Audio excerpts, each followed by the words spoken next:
Hello, everybody.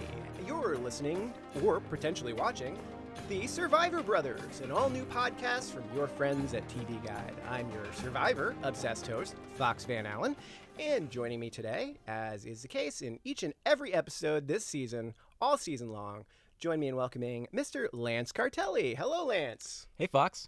Lance, I am super excited today. I'm always super excited. I can tell. That's just a character trait I have. But for real this time, not just blowing smoke. You're not just faking it this time. No, because we're saying we have a big fish, and today we have a big fish. It is from Survivor Amazon, from Survivor All-Stars, from Rob Has a Podcast, one of the best players to never win $1 million. Lance, join me in welcoming Rob Cesternino. Hello, Rob. Hey, Rob. Hello. Thank you guys so much for having me. This is very exciting to be here. I can't believe you said yes to us. Because Yes, who the hell yes. are we? Well, I thought that the idea here was that you guys are new Survivor podcasters, and I'm basically like the Boston Rob who's come in to teach you, just like on the Island of the Idols. So if you have any questions, I'll teach you everything you need to know. We're here to learn. Then there's a test. Yeah. Well, Smarten up. We haven't shown you yet, but we actually have a 25-foot tall bust of you in the well, storage room. thank And you. I was carving it all day. Yeah, thank you, Lance. I appreciate We're that. saving it for the series premiere when we premiere on September 25th, I believe. That is less than a week away. Very exciting. Can't wait for that season to start. But before we'll get into that a little bit, talk a little bit about the Island of the Idols and get your thoughts on that. But before we do that, Rob, I want to talk to you a little bit about you. And so I mentioned Rob What has a everybody podcast. wants to hear. Of course. I think so, because you do so much talking about Survivor and Big Brother and all these Sure. great shows, but we don't hear an awful lot about Rob Cesternino. And I want to know, first of all, what do you do at RHAP? Let our listeners clue them in and what all this ridiculousness that you do on a daily basis. So for the last 9 years that I podcast about competition reality shows like Survivor and Big Brother, and we have a lot of fun talking about everything that happens on the shows and interviewing the players, and we do all these different podcasts and videos, and it's basically all that I do now. Yeah, I can't remember when I first started. I've been watching and listening your show for a while. I can't remember exactly when, but it goes long back before Missy had to get in get in the back. Which Missy? Right? Yeah. First Missy. Exactly. That's how long ago it was. Yeah. Back when there was only one Missy. What is the origin story behind it? What made you want to get into it? So after I did Survivor, which was a single-digit Survivor, we're talking. Wow. So I made the jump to come to California. I wanted to work in production. I went to school for broadcasting, and I started to work at a production company for a couple of years, and I learned a lot about how production worked. But there was a point where I ended up being out of work, and I was looking for something, and I had just been to the Survivor 10-year anniversary party, where in 2010, right in the lead up to Heroes vs. Villains, they had a big party and they invited all of the alumni at the time out. And I said, hey, this is pretty cool. I haven't been very involved with Survivor recently, but they have a big season coming up and I have nothing else to do. So let me podcast about it, because then maybe I could I'll look like I have something going on, and then maybe I can get another job working in production, which never ended up happening. But then a couple people started listening to the podcast, and then a couple more. And now this season 39, is going to be the first season now. There are more seasons with Rob Has a Podcast of Survivor than seasons that did not have Rob Has a Podcast of Survivor. Oh, wow.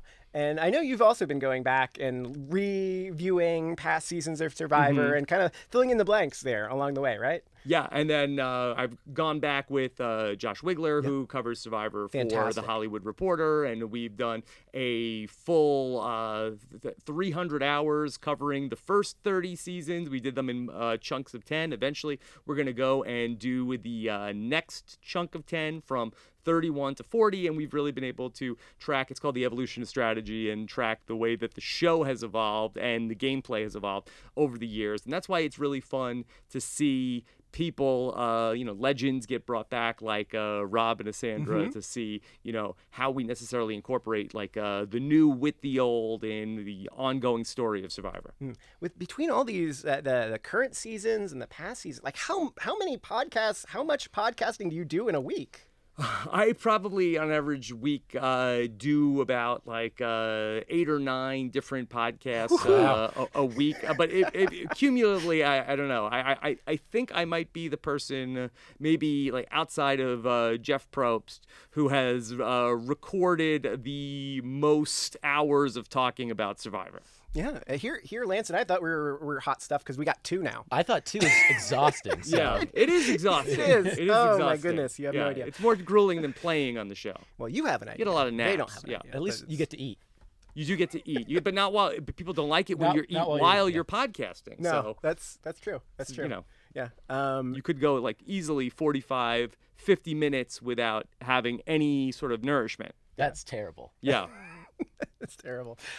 Speaking of going without nourishment, you were on Survivor. Fantastic season. Survivor Amazon, All Stars as well. I kind of know this story, but I kind of want to hear you tell it again because I love it. But how did you wind up on Survivor? Like, how did this all get started? So I actually was a season 1 Survivor fan. I used to go crazy during the first season of Survivor. Same here. And I really enjoyed watching it all play out. But I didn't think, as much as I loved it, that I was right to go on Survivor. It looked very grueling, and there was Big Brother was on, and I ended up applying to be on for Big Brother 3, and I went very far into the casting for Big Brother 3. I didn't get on. They took a guy named Josh Feinberg instead of me, and about 6 months later, right around this time in the year 2002, if you could believe it, that was when I got a call from the casting director at that time, and she said, "Hey, do you want to be on Survivor?" I'm like, "Is this a prank? What do you mean?" She's like, "Can you fly out to LA next week?" And so I got on a plane, went out to LA, met with Mark and Jeff and all the CBS executives, and a lot of them had remembered me from my Big Brother casting trip to CBS. And next thing I knew, I was going to be off to go to the Amazon in 4 weeks. 2 very different shows. Very different shows, yeah. You could have been teaming up with Danielle on Big Brother 3. Yeah. Oh, wow. Think of all the things could have happened. Think of how quick she would have dismissed me from the show. I dodged a bullet. Not have to go up against Danielle Reyes. Yeah, that's true. That's true. So you were on Survivor at like the very beginning, almost the very beginning, right?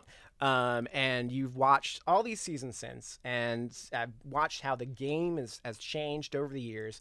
Like, what, as a Survivor expert here, like what are the biggest changes that you've noticed over the last almost 20 years now, since you were on the show and to where it is today?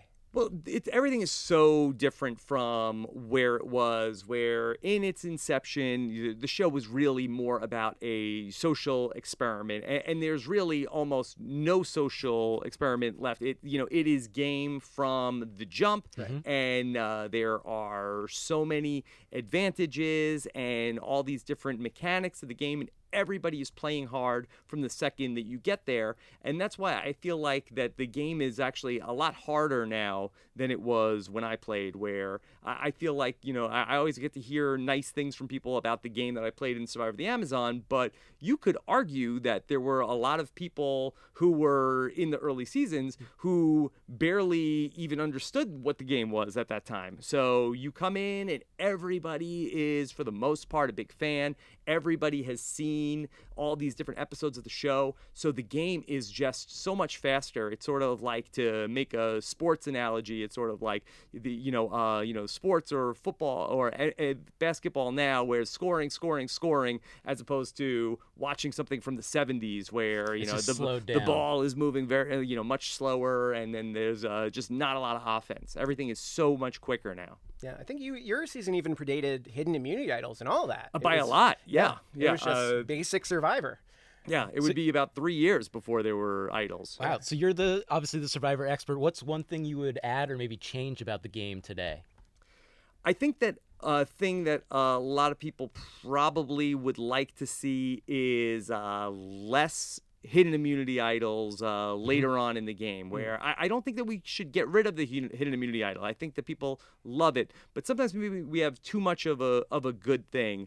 And I wonder if there are ways that maybe we could sort of like tweak the rules where you can't play idols at back-to-back tribal councils, where the idol is out there, but you can't play it. And maybe there's like a little bit of like an opportunity cost of, I think that there are people who say, hey, I'll play an idol. I'll go find the next one. I'll go find the next one. And it's like, well, hold on. If I can't play the idol on myself 2 weeks in a row or 2 tribal councils in a row, maybe I got to figure out a way. Do I play the idol on somebody else, or how do I get the votes off me, or got to make sure I win immunity this time and then I can play the idol the next time out. So I think that there are some small things that we can do to just stop the game from being too much of the scavenger hunt and more on the vote and the game that we know and love. That'd be a fun little, take on it, to do like a Big Brother thing where you can't use it or be in power 2 times in a row. Right, like the HOH. Yeah. And to go to back to a sports analogy, being dubbed like the smartest player to never win, is that kind of like a badge of honor, or is that something where it's like an athlete who's never won a championship kind of thing and hangs over you? I mean, there are so many really smart Survivor players, Lance, that I have to say that that's a badge of honor for me. I don't really get caught up on the negative. If anybody wants to say I'm the best at anything, I don't care about the qualifiers. I'm very. I think there's a lot of people that would want to be called the best that didn't win. So I would very much. Anytime somebody wants to, I'll take it. Yeah, being the Charles Barkley Survivor, not the worst thing. Yeah. I used to be more on top of it. It used to be Phil Mickelson, but then he actually started won. Winning, yeah. So like Susan Lucci had a thing. So yeah, I have to keep track, update the list. Well, I would say you're the greatest podcaster, at least at this table. So that's Easily. another title for your, for your resume. Yes, that hasn't won Survivor. Yeah. Yes. Before we move into the Island of the Idols, I'm just curious that since you've watched so many seasons in the past, do you have any favorites, any favorite seasons, favorite contestants? Like what really gets Rob excited and shouting at the TV? Well, the one that really in modern times really stands out to me is Survivor Cagayan. Of the modern seasons, that's my favorite. I love Tony so much that Tony, and I talk about him, and Tony was a unicorn.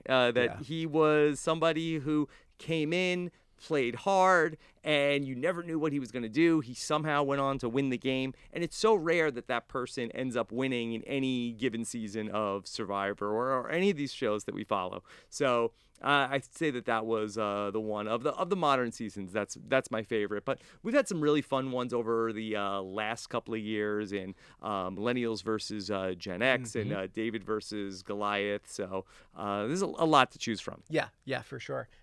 Okay, so I do want to talk to you about Island of the Idols, and I think we're going to do that right after this. Okay. It's a real short break, isn't it? It just flies right by. It's almost like a snap. Yeah, just like that. Okay, so Survivor 39, season 39. First of all, Survivor 39. Can't believe we got 39 seasons of the show already. 39 seasons. 39 days, one Survivor.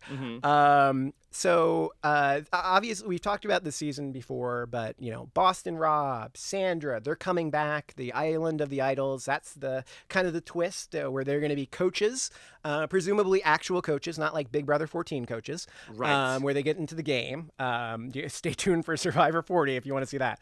But what are your thoughts? What's your first reaction to this new season?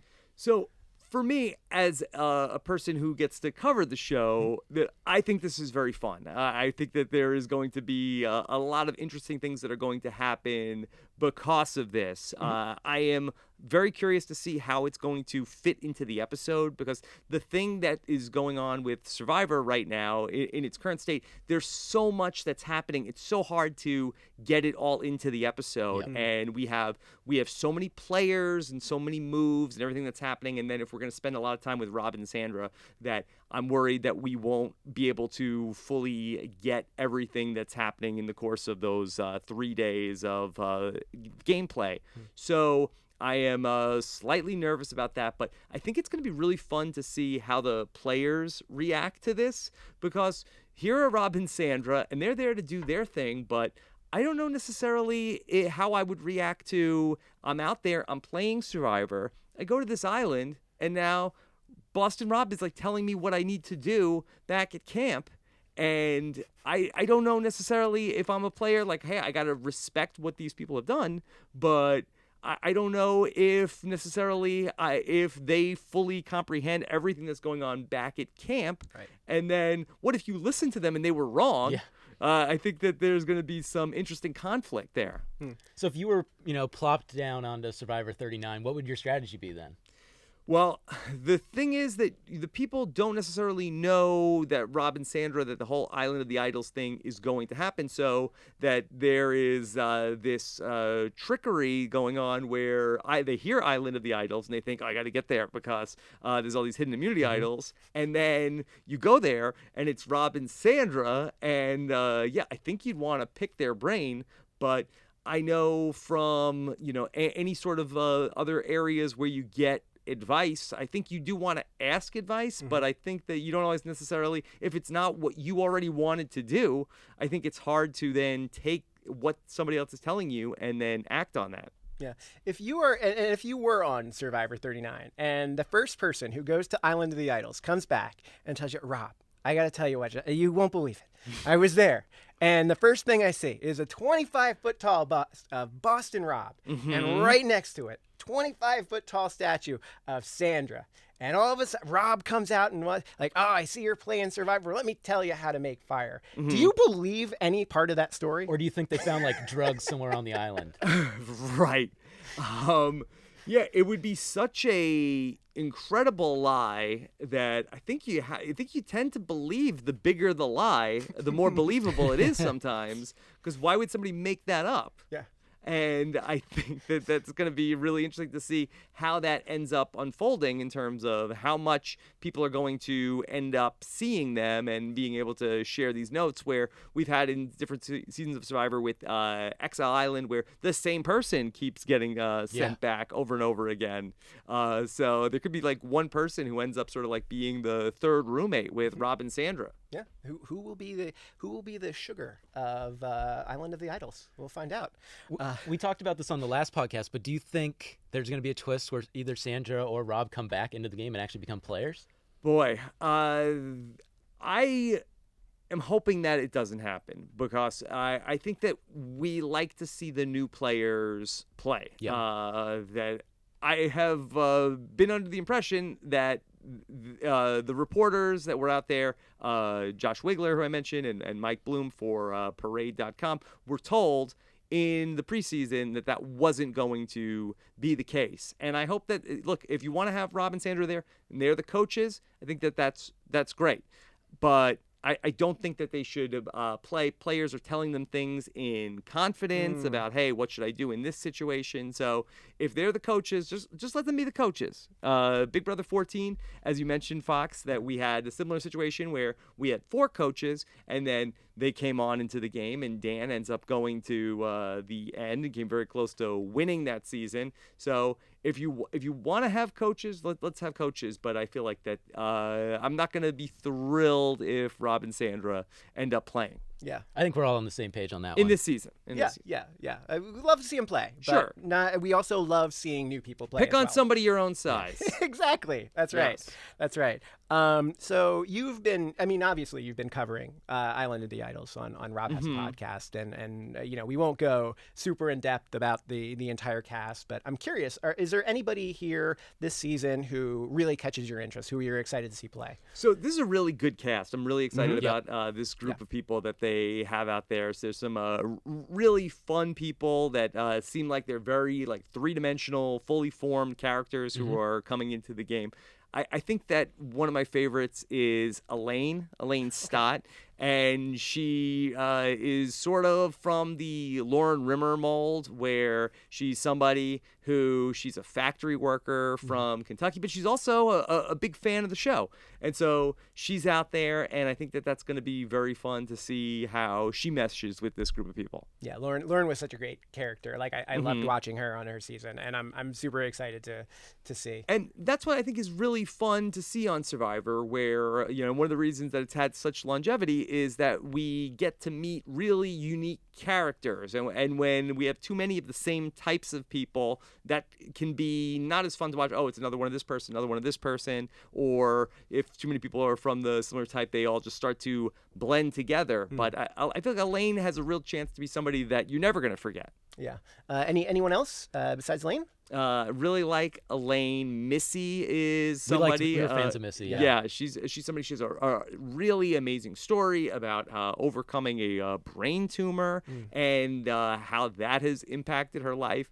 And she is somebody who I think is going to be really interesting to watch in this season. I think it's a really good group. Yeah. Yeah, I think so too, and I'm really excited to see how it plays out. Even if I think one tribe is a little bit stronger than Which the other. one?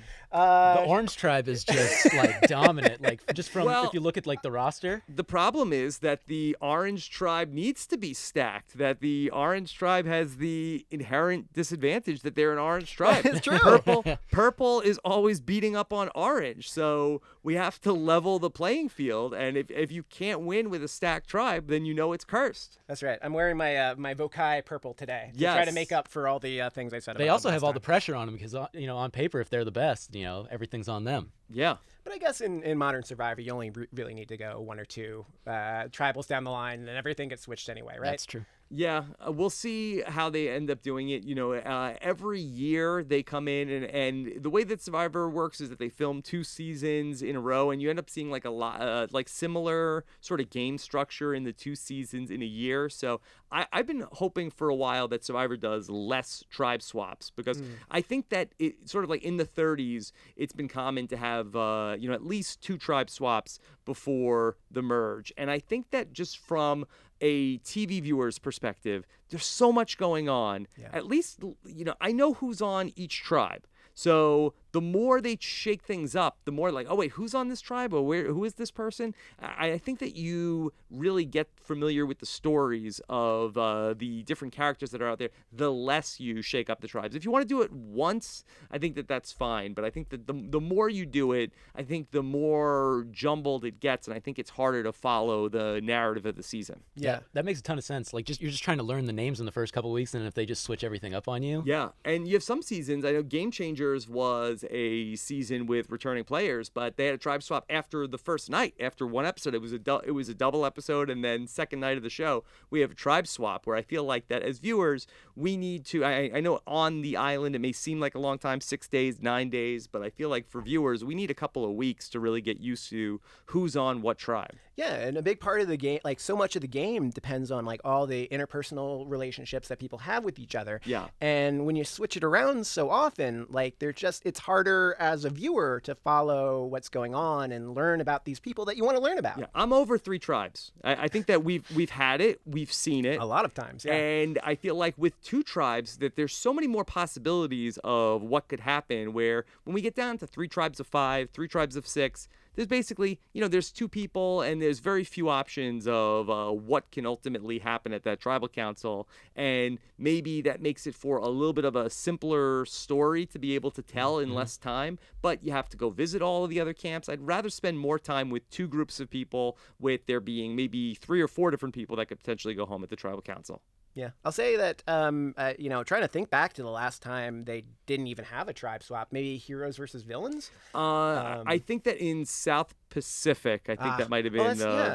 the last time that they ended up having no tribe swap. Yeah, and I get that sometimes that can feel a little stagnant, especially if you're watching old seasons and you're used to new seasons and how things go. Sometimes it feels like you're watching the same people, but like it works. Sometimes it works so well, and you learn about these people, and it just sets up such a big moment at the merge. But that's Survivor for you. Yeah. That's Survivor for you.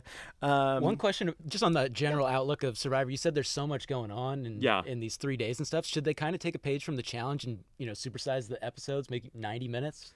Yeah, I think that that is a way to go. I mean, I think that we're getting into like programming stuff, and then I don't know what you would have on. Maybe you guys after post show. 90 minute Survivor, and then Survivor Brothers for 30 minutes, and then go from there. I also think that there's more that they could do with CBS All Access, where especially like stuff like last season with the Edge of Extinction. I mean, how great would that have been if you could have had they have all the footage of.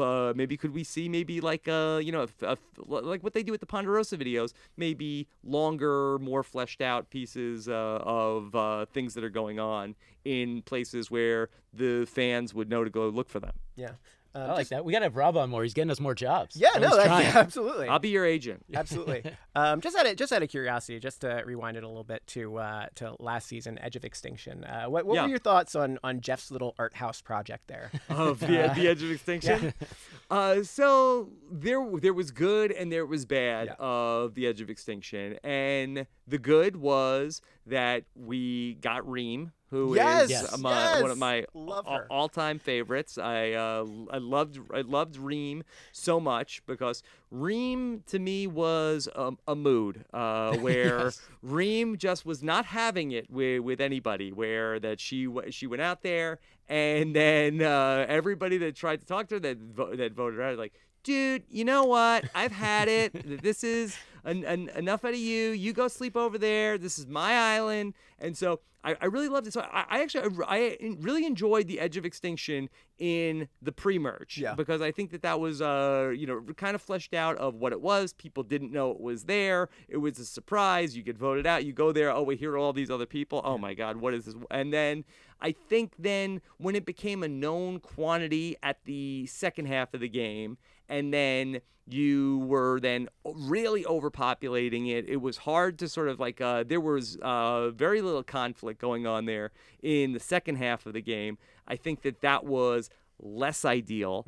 And then when Chris ultimately comes back from the Edge of Extinction, I did not love that Chris also came back from the Edge of Extinction with an idol. I thought that was too much. I mean, he already was immune for so many rounds of the game. To come back into the game with an idol at the final 6, where he had an idol but basically like 2 rounds to be able to use the idol, not to take anything away from what Chris ultimately executed on when he got back.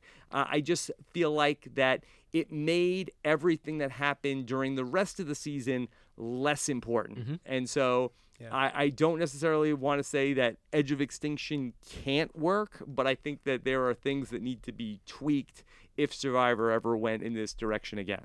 Yeah, I loved watching. Like, it was great seeing Reem there, and Aubrey and her story, and all these people who are just like having these like personal discovery moments. And through the game. Rick Devens was a great character who we lost early in the season, and then he came back into the game, and that he was very fun to watch in the second half, and he was able to play with a reckless abandon of somebody who has already lost the game. And I am somebody who, if they wanted to, Redemption Island, the Edge of Extinction, whatever you want to do in the pre-merge, and then have somebody come back at the merge, I'm fine with that. If you want to play with this is great. We don't necessarily need as many reward challenges before the merge, but I think then there sort of reaches like a point of no return. And I think the halfway point is a good one of, let's not bring anybody back into the game at this point. And so I think if Rick Devens would have won the game last season where he was voted out, I don't think that people would have been really up in arms about it. It's like, okay, Rick Devens, he was voted out for 6 days. Okay, no big deal. Except he came maybe back on Reddit. Maybe Look, they'd have an issue. Reddit has issues with people everybody. there are gonna be people that are unhappy with whatever. They could have a season tomorrow, no twists, no idols. There will be people who are unhappy about that. Sure. But So you're not going to pull 100%, but I think that very few people, I think, would have been really mad about Rick Devens in terms of that he was out of the game for 6 days. Maybe about maybe there's too many idols. People would have been upset more. But for Chris, who was out of the game for some 30 days, I think it was, or if not 30, close to it. That's just so far away from what Survivor ultimately is. The outwit, outplay at last, where he was able to sort of just go somewhere else, not have to be voted against, and then be able to sort of take a shortcut to come out at the final 6 and then have a shot to win the game. Yeah, I know there's some people out there. Andy Herron comes to mind, who think like once you're voted out of a game, that should be it. Like you shouldn't have a chance to win the game again. Even if you get back in the game. And I'm not sure I necessarily subscribe to that. Like I think if it's built into the rules, like that's just like fair play. But it does seem a little bit unsatisfying at the end of the season to watch. Granted, like Chris did everything right once he got back in the game. The cards he was dealt absolutely flawlessly for those. 6 days, 5, however many days he was in the game from when he got back in. And like, it's hard, like if not him, who? Right. But still at the end, it's like, I watched an entire season, like all these conversations that Kelly Wentworth had, like none of it mattered. All that mattered is like this last episode. That's all that mattered. And I think it's a little bit. And it was a hell of an episode. It was a hell of an episode. It was very exciting. It was very exciting. Yes. When Chris is going to take Rick Devens to the fire making, that was a great episode of television. But it I was think compelling but disappointing, right? Yeah, it was.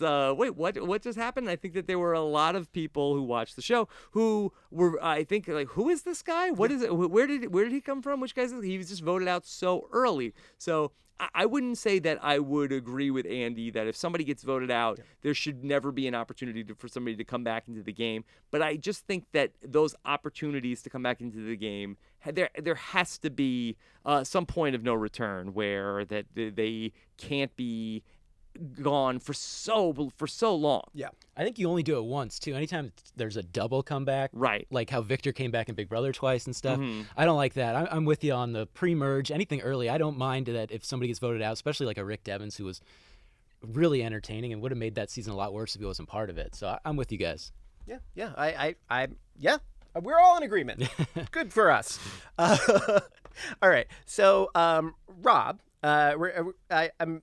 Again, thank you so much for being here. Now, I don't know how closely you followed the history of the Survivor Brothers, formerly Big Brother Brothers. Still Big Brother Brothers, but still throughout the Big Brother 21 season. Follow us, like and subscribe, you guys and all are that. doing double duty. We are doing double duty. Yeah, we're trying to get to 8 or 9, get on your level. We're but on our way. We're starting at 2. You gotta one podcast at a time. Crawl before you can walk. But on that very first episode we ever did, we had Taron Armstrong on, whom I know you know him very well. He is a RHAP staple, a friend now. of the pod. Yeah, yes, yes. And when he was on, we played our first ever game.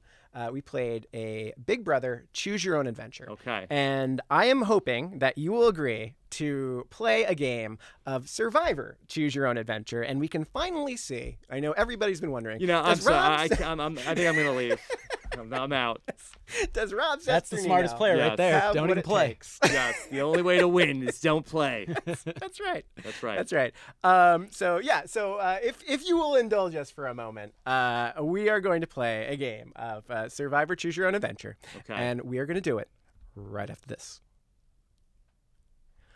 Okay, so we are back. And we are about to play a first ever game of Survivor Choose Your Own Adventure.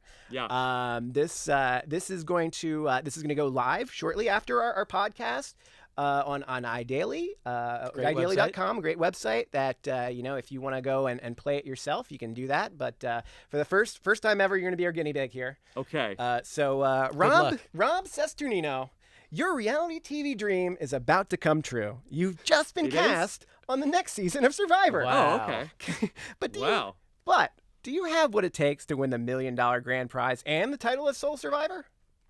I hope so. I mean, we'll find out. Yeah. Or will your dreams end up crushed on the beaches of Fiji, not unlike Rick Devens, Mike White, and Chrissy Hoffbeck? Did I get a good edit?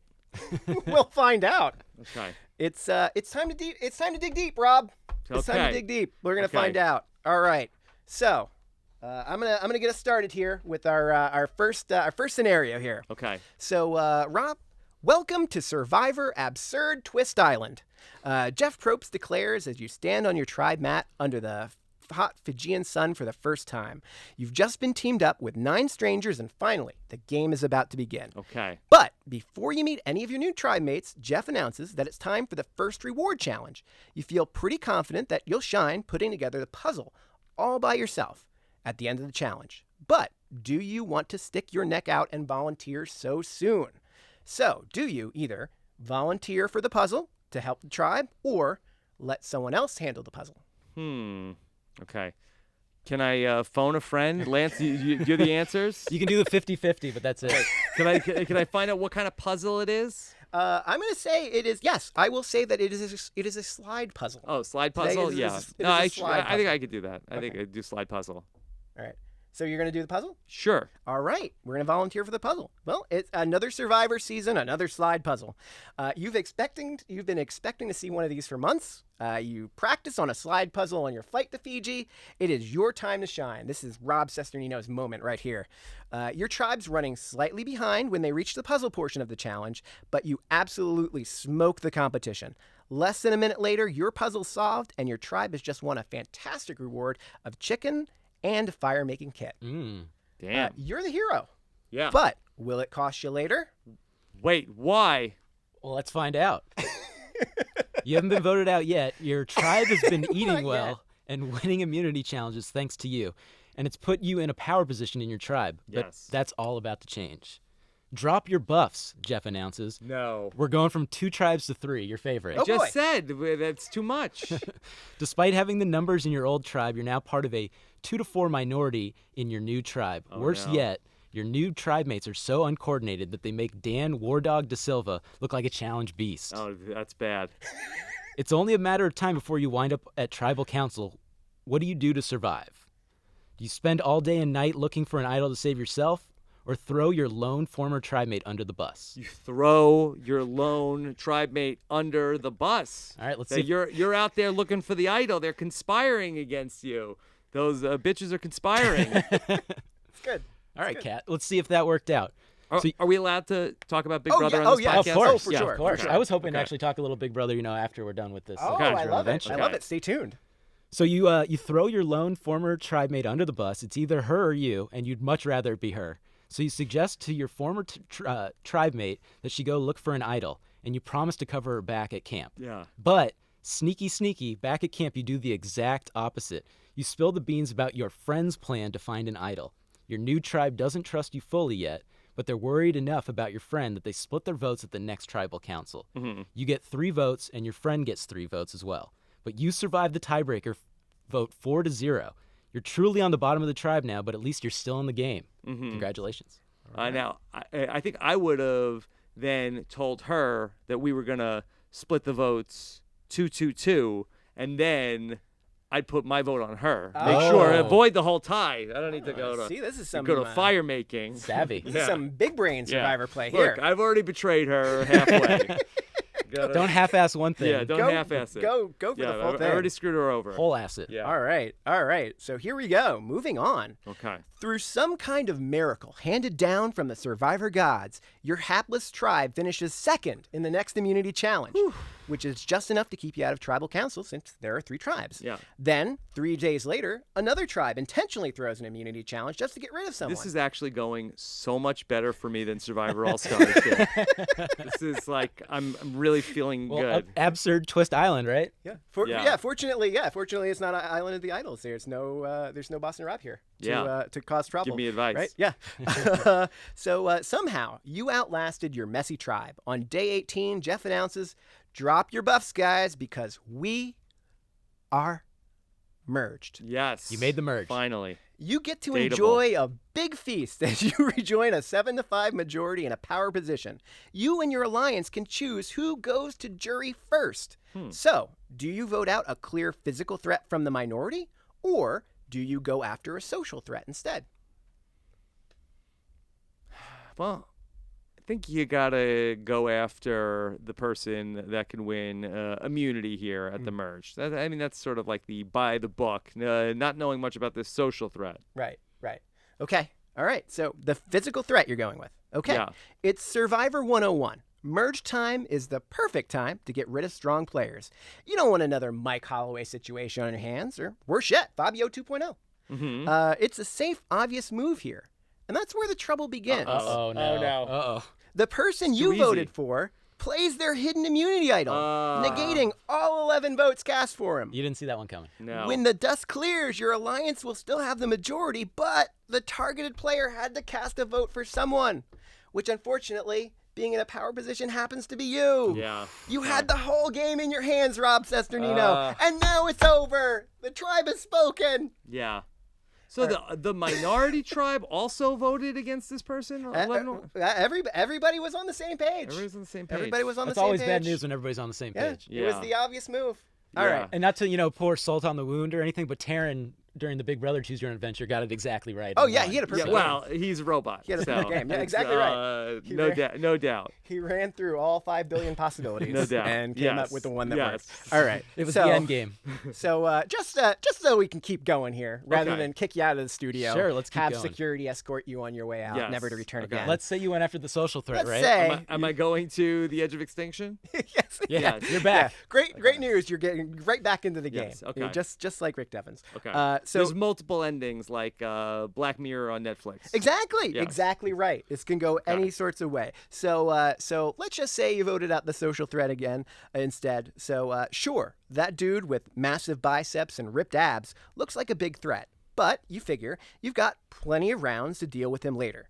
Instead of going for the obvious target, you go for a seemingly weaker player with a stronger social game. Smart move. Believing himself to be in trouble, the dude with the 8-pack plays a hidden immunity idol. Oh, man. It negates exactly 0 votes, successfully flushing an idol. And your numbers advantage just grew to 7-4. Good job. Okay. Good job.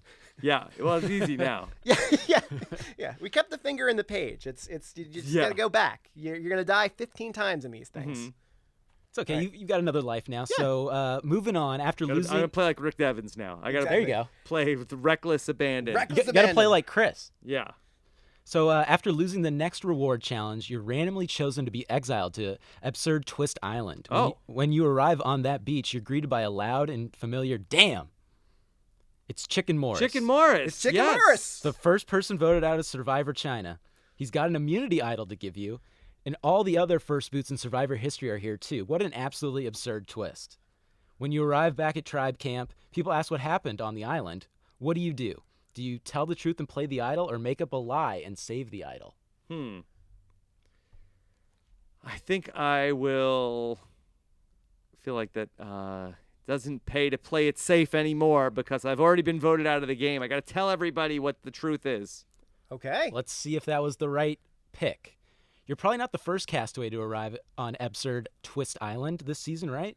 Someone else has to know that David Sampson is here too. If you lie, it'd be easy to catch you and vote you out. It's safer, you figure, just to tell the truth. You promise to play your idol, and when Jeff announces if anyone wants to play a hidden immunity idol, now would be the time to do so. You stick to your word and hand it over. Good thing, because all your tribe mates voted for you anyways. Oh, You did it. See? Look at that. Yeah. That. Worried about that absurd twist. They saw it coming. It's Yeah. good. It's good.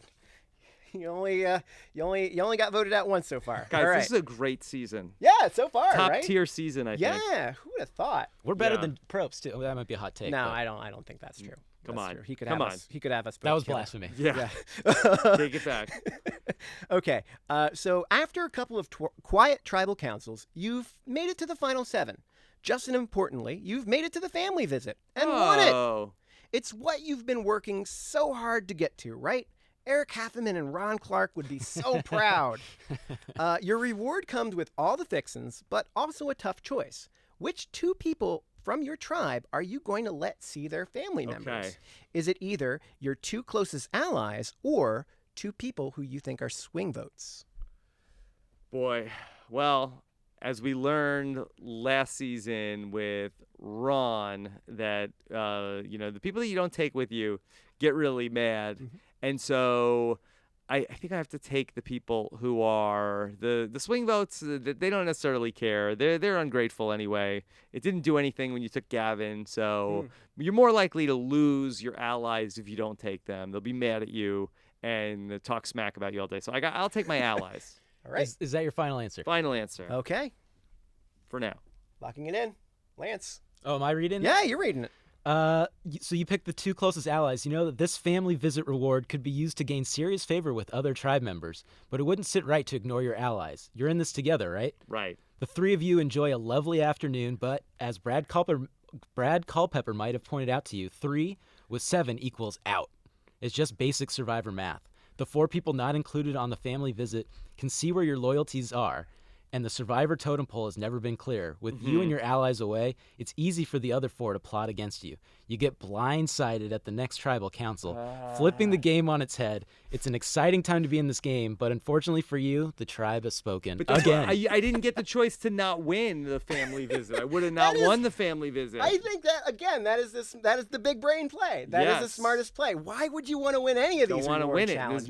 It's a no-win scenario. Everybody gets mad at you. I do like how you're always picking option C that's not even like available. Right. And see, that's right. and that's why you're one of the greats, and why we're just 2 hacks. That's from look. TV Guide. Then you get boxed in. Like, do this or this, and then sometimes the best move is thinking outside of that box. Yeah. There needs to be like a right-in answer. Yeah. Exactly. All right. So had you gone the other way here, You're back again. Don't worry. We saved you. With the and go with the 2 swing votes. It is a risky move not to bring your closest allies on the family visit, but someone's got to make sure that the scheming back at camp is kept to a minimum. You'll need to do a little bit of damage control later, but your allies get it. Ally. Yeah, you've all set yourself up well, and now all that's left is to find out whether you can seal the deal and win the $1 million. That'd be nice. Yeah, first time. Yeah. All right. Okay, here we are. Your final scenario here. Okay, this is it. You can win. You've almost made it to the final tribal council. You've even won immunity at Final 4. Oh. But before you can make your case for the $1 million, you've got one final decision to make. You need to choose someone to bring to the final 3. So it's time to decide. Who will you take to the final 3, and who will you send into the fire-making challenge? Do you take your closest ally, who you promised, or do you take some goat you think you can beat? Oh, I can't take myself? Again off the board. I think that hasn't that been revealed to be the all-time greatest move? Yeah, the Chris. I have Chris no Underwood idea how to did. make a fire. I really don't. I really have no idea how to do it. And I've said that I am never going to learn how to make a fire. And I think that that's going to be if I ever play Survivor again. This is my greatest selling point. I think I have no idea how to make the fire. Take me to the end. Yeah, I have no idea. I don't know what I'm doing. Take me. Like that, you could bring me to the end. I'm easy. You want to just beat me and throw me out there and then just or just take me to the end. I'm not going to beat you in the fire making. I can't beat you in the fire making. But then they'll all think you're a con man and that you maybe do. Does anybody think I know how? Give me a flip. I don't Does think anybody think I know how to do this? I'm believing it. I don't Yeah. think you. Yeah. I've seen it on the show. It doesn't look that hard, but I don't know. Even with the matches. Yeah. Like, when that wind starts blowing in and they got to move you to like a different room because of the wind. Right. So what's be worse than Cook Islands. What are the choices? So you're deciding who you're going to take to the final 3. Either your closest ally, who you promised, Okay. or a goat that you think you can beat. And take with me to the end. Right. Not an actual Okay. goat. Yes. Okay. Well, I will take. I promise. I promise my ally I would do it, and then nobody ever votes for the person that gets brought to the end. Okay. All right. So that's your choice. I'll say you can. How could you vote for it? I brought them. They didn't even earn it. All right, Lance. It's time to reveal. Did Rob win $1 million? Let's find out. Let's find out. Your alliance has been through so much. As nice as it would be to have a layup at the final tribal council, the game's not that simple anymore. No. If you cut your ally here, they could wind up at final tribal anyways, and you'd look pretty foolish. So you do the honorable thing. The fire-making challenge is out of your hands, but the end doesn't matter. You've built a strong enough resume to win over the jury. When Jeff opens the urn at the live Survivor finale, he reveals that the first vote is for you, the second vote is for your friend, and the third vote is for you. The fourth vote, your friend. Ooh. And that's when the suspense ends. Each of of the votes follows is for you. Soon the crowd is cheering for you, the 7-2 winner of Survivor. Oh, Congratulations, you did it. finally. Look I at did that. it. I did Look it. at that. You're that much richer. Yes. A true Survivor All-Star. Yes. Bring you back for season number 4 soon. Okay. You only had to use 2 lives? Yeah. But you did it. Not Yeah, bad. Not bad. okay. Almost as good as Taryn. Oh, wow, I hear that a lot. Yeah. Yeah. All right. I think that almost wraps us up for Survivor, but I know we wanted to talk to you a little bit. The Big Brother 21 Sure. season is almost over. What but a night it's on still Wednesday. Going on. What Oh a my night. goodness. It's going to be crazy. Oh my goodness. And we podcast the next day. Yeah. So right now we have got we know the final 4. We just watched the veto happen. Jackson won the veto. Just give me your thoughts. First of all, the season overall. What are your thoughts? Yeah, it's been a weird season of Big Brother because I feel like that traditionally a Big Brother season is really exciting in the beginning, and then sometimes it can get a little stale going on. Last season, I feel like was incredibly exciting in the beginning, stayed exciting for the second, third, and then got very slow towards the end of the season last season. This season was not great in the beginning, but you guys stayed with it. You stuck it out, kept podcasting through it, and you were rewarded because this ended up being a really exciting second half of the season. And so we end up with this end game where it looks like that, Jackson now holds all the cards after this thing has swung back and forth so many times. Last week we had the week where it was Cliff and Nicole really with all the cards about what do they want to do, get rid of Tommy or get rid of Holly. And I felt like the right move for them still was to get rid of Tommy because I think that where I've sort of crystallized this on my thinking about Big Brother is when 2 people are on the block, vote out the person who's the better player. Vote out the person who's more likely to win the game. So if Tommy and Holly are up on the block, then I still think it was the right move to vote out Tommy. Maybe you could argue that they should have gotten rid of Jackson at a different point earlier in the game, at one of the times that he was up on the block. But when the choice is between Tommy or Holly, Holly hasn't won anything here down the stretch. So it's not like that she ended up doing you in, but it was that Jackson has just become so unbeatable in these challenges that somebody had to beat Jackson. And unless you felt confident that Tommy was going to beat Jackson in this Final 4 veto, and maybe he does, but either way, he's still another person, if you're Cliff and Nicole, that you have to get around. For Cliff, I don't think that there was going to be a scenario where Tommy was going to take him to the end. Right. Maybe for Nicole, she felt like, hey, Cliff is going to take me to the end, and Tommy is going to take me to the end. So that would be a better final 3 for me to end up going with Tommy. But Nicole needed to really put her foot down, and then if that's what she wanted to do, she sort of let Cliff railroad her with what was better for Cliff, which was to go with Tommy and with Holly. So it gave us a real lot of intrigue here at the Final 5 to talk things through. I think that Nicole is kind of boxed out right now, but hope that she can win a competition here and at least get to the final part of the last HOH, because I think that if Jackson wins part 1 and then Holly wins part 2 potentially, then I think it could end up being not that much intrigue unless the showmance is thinking about maybe cutting one another. Yeah. So who do you think wins? We know Mickey, has all the power, but there might be a bitter jury that we've seen before. Yeah. Especially after this week. What do you think? What's your vision of this? So I feel like that Jackson will end up winning. Is it okay if I call him Jackson and not Mickey? Sure. If you do call him Jackson, we do need to clarify for people who haven't. Also known as Mickey. Also known as Mickey. Yeah.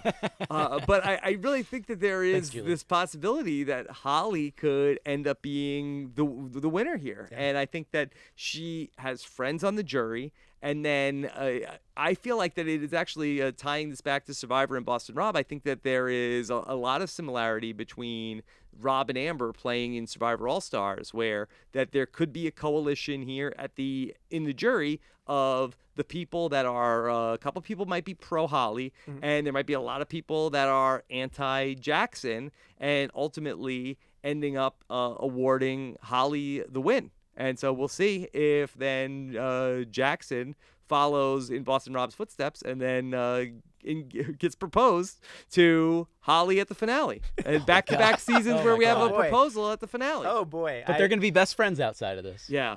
I said that I would rather die on my feet than get down on one knee. But here I am. It's got to take some souls. Yeah. Chestnut checkers. If there's one thing fans would love more than seeing the Jackson and Holly in the finals, it would be another Big Brother proposal between Jackson and Holly. I think that would be very exciting on the Big Brother 21 cake. Yes. That right there. But we've been talking a little bit, Lance, on Big Brother Brothers, how we if we're there, Jackson did so many Mickey. Did so many impressive, also known as Mickey, has done so many just great big game moves, and he's won HOHs and he's won vetoes, and he's such a dominant player. But at the same time, it just it doesn't feel good voting for Jackson. At least for me. If I'm on the jury, I wouldn't feel good voting for Jackson, even though he's got this great resume. I respect pure gameplay and stuff like that. So for what he's doing, I find it really impressive. He obviously is the villain, and personally, it's hard to root for him. But gameplay-wise, it's just impressive. What do you think? Yeah, I have to agree that he is somebody, as a TV viewer, he has not been my favorite Big Brother contestant of all time. Right. But when we argue about what he's done in the game, that when we look at just the competition wins is impressive, but he's also been somebody who's been able to combine that. And as we saw last week, he had the move of the season as well. Yeah. So I think that when you look at the competitions, you look at what he was able to do strategically, get himself to the end, potentially get to the end with a showmance, no less, that it's extremely impressive. And I think that if I was on the jury, I'd like to think that I would award him the vote. I'll be rooting for Nicole on Wednesday night. Same. But I think that Jackson...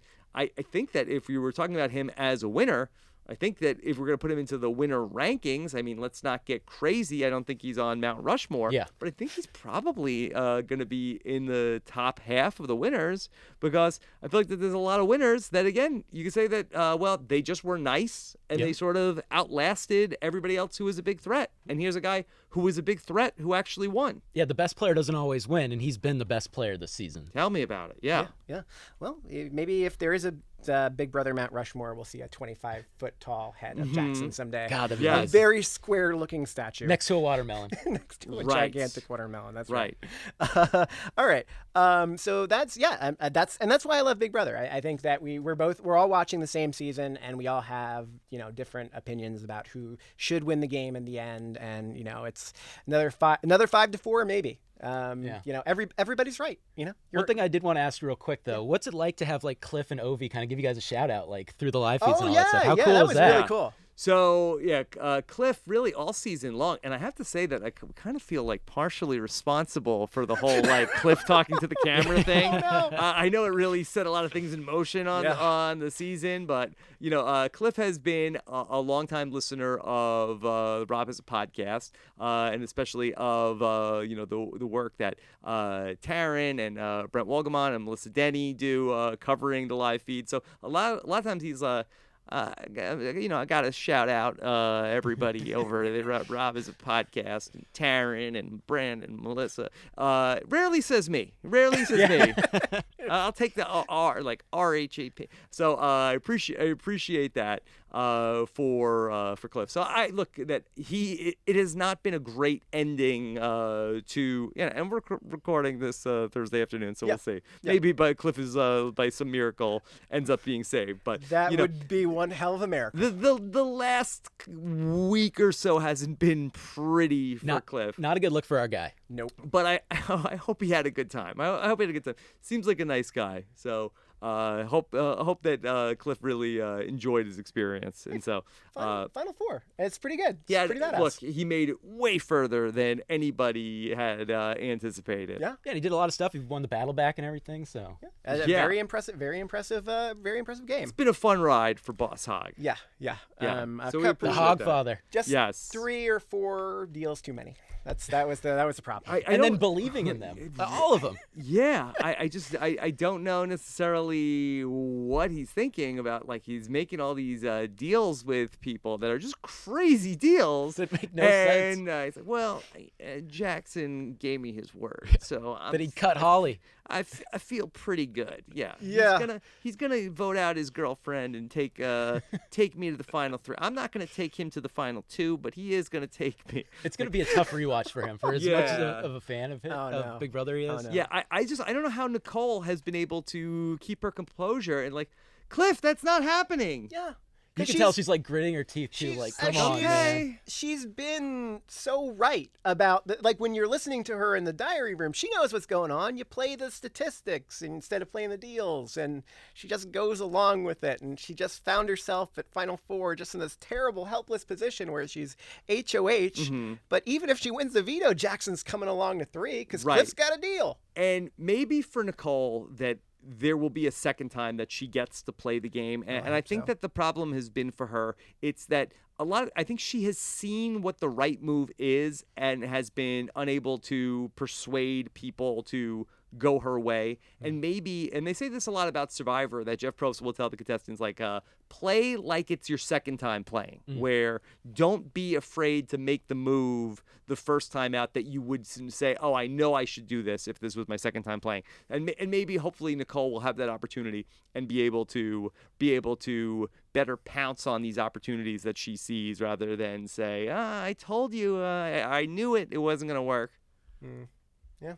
I agree with you. So listen, I want to, again, I know I keep saying it, but like, thank you so much for being here. This has just been, like, as someone who's an RHAP fan, like, this has just been so much fun. I mean, I'm always happy when anybody wants to talk to me about this stuff. So the fact that we get to do it with microphones and cameras, thank you guys so much for having me on the maiden voyage. Yeah, I can't believe this is real life. This is so weird.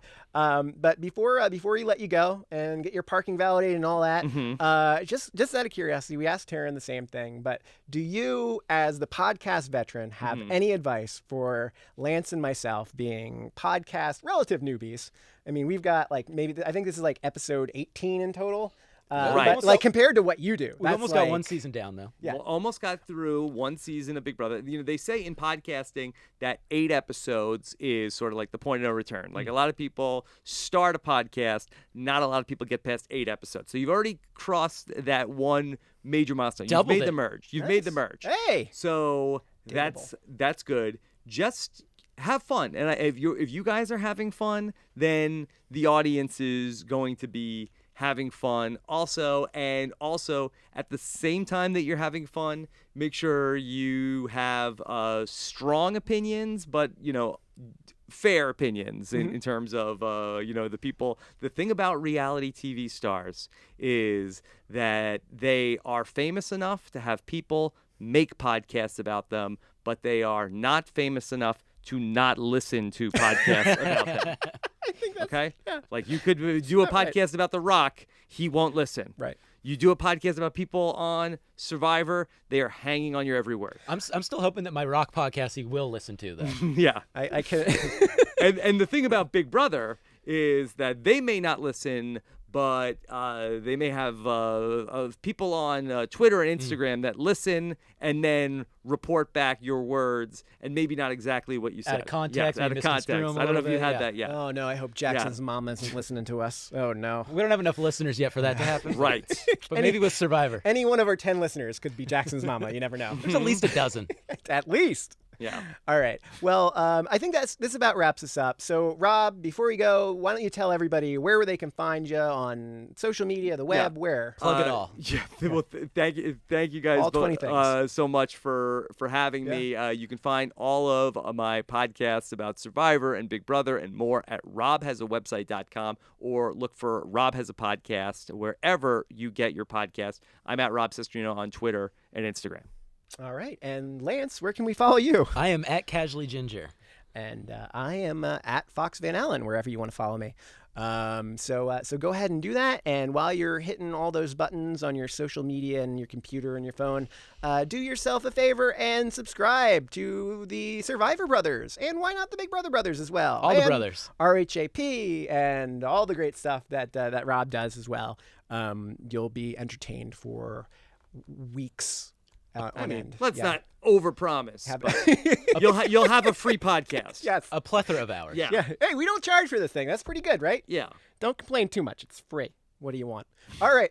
So I think that about wraps it up. Again, thank you so much for being here, Rob. Hope to have you back sometime if we didn't scare anytime. you away. Yeah. All right. Well, we'll see you here tomorrow. Yeah. And then the new Survivor Brothers with Rob Cesternino. I mean, honorary survivor brother. Easy. All right. Nice. So that's it from us from the Big Brother Studio, which is also the Survivor Brothers Studio. We'll see you here next time. Bye-bye, everybody. Bye. It's good.